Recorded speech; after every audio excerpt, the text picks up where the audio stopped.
এত বছরে আপনার অ্যাকাউন্টে কোনো টাকাই জমা হয়নি, সব টাকা জমা হয়েছে আপনার স্ত্রীর অ্যাকাউন্টে।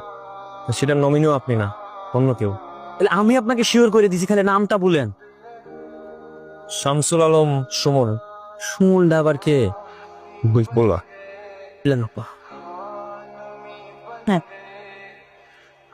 এটা যে সুমন দিয়ে গেছে কেউ দেয়নি তো? না আপা, খবরদার আদিল যেন ওটা না পায়। না আপা, আমার চোখ কান খোলা আছে আপা। চোখখান সবসময় খোলা রাখতে হবে। আপনি নিশ্চিন্তে ঘুমাইতে পারেন আপা। যা। জি, জি। আচ্ছা, কামটা কি করছো? দুনিয়াটা কেমনে চলে এটা বুঝো? কি হচ্ছে স্যার?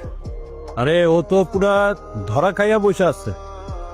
এই জমির কাগজপত্র যা দেখলাম তাতে এই জমিতে আদিল আলীর 1 ইঞ্চি মালিকানা নাই। তার বউ এই জমি তার নামে রেজিস্ট্রি করছে। তুমি তো এই যুগের ছেলে, তুমি কেমনে কইরা বিশ্বাস কইরা তোমার বউর কাছে টাকা দিয়ে দিলা? আর হে তো নিজের নামে রেজিস্ট্রি করে নিচ্ছে।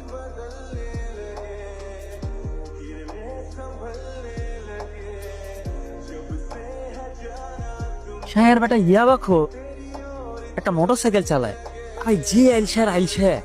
ওই আবার আইফোনও চালায়, জানো? আমার মনে হয় কি ভাই, ভাবি মনে হয় ওকে আইফোন কিনে দিয়েছে।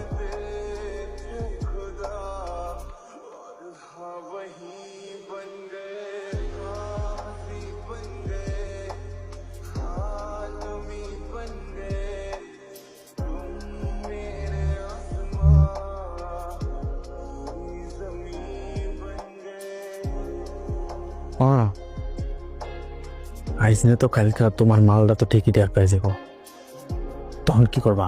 তার আগে মালটারে সরাই দিতে হইব। তুমি পাইকা হ, কিন্তু কেমনে? মালটারে মাইরা ফালাই দেব। কমু বিদেশের মা বিদেশ গেছে কা, কিসা খাতা। সবকিছু শুনে যেটা বুঝলাম, আপনি আসলে ধরা খেয়েছেন অন্য জায়গায়। সেটা কোন জায়গায় জানেন? এই বিশ্বাসঘাতকতার দুনিয়ায় বিশ্বাস করে ধরাটা খেয়েছেন আপনি। যাক, আসল কথায় আসি। আসল কথা হইল, আপনি যে বিদেশ থেকে টাকা পয়সা পাঠাইছেন, সব টাকা পয়সা এবং সয় সম্পত্তি আপনার বউ তার নামে করে ফেলছে। আর এখন যে তার প্রেমিক, যার সাথে তার অনৈতিক সম্পর্ক, সে হইতেছে ইয়াবাখর। আপনি আমার এই নাম্বারটা রাখেন, যে কোনো প্রয়োজনে আমাকে যে কোনো সময় ফোন দিবেন। এই মাল কোত্থেকে পাইলা তুমি? এতদিন তো মনে হয় আমরা খালি কাঁঠাল পাতার বিড়ি টানছি। আরে পিন্টু ভাই,